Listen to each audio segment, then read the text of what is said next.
Hi guys, Diana here. As promised, I've had some people asking me how I line my molds because I use trash bags. It's cost effective. I had a problem with freezer paper because I was buying it at a local store. It was pretty reasonable, and then one time the store didn't have it. And needless to say, I find it hard to believe that it's hard to find around my area, but it was.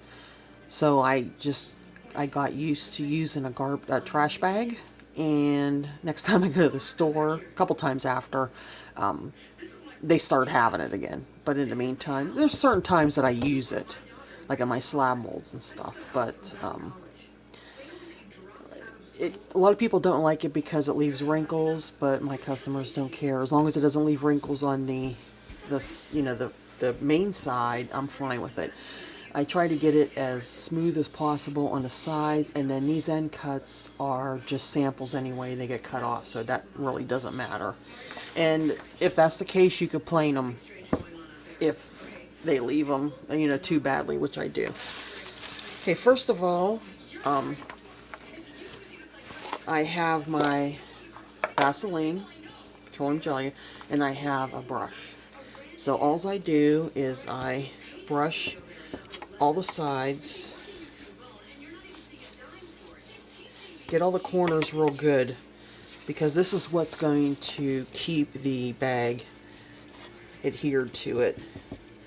And then I just dab on that because I don't want to lose my markings for my soap balls.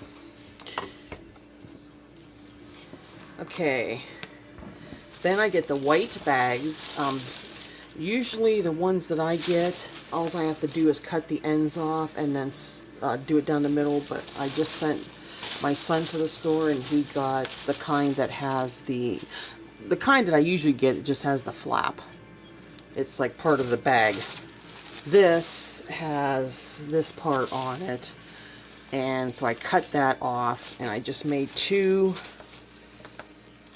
pieces just like that. So what I'm going to do is I'm going to do it at a diagonal. So I am going to line this up here and then do that. And the writing, it doesn't matter because it's not going to go through. So then I do this side. I try to get the sides as straight and even as possible. Then you just go like that. And sometimes you have to work with it like this. That shouldn't, my soap doesn't come all the way up there, so that shouldn't matter.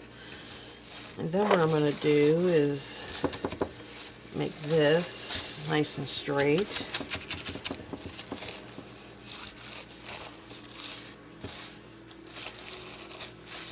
So there you go. It's pretty even.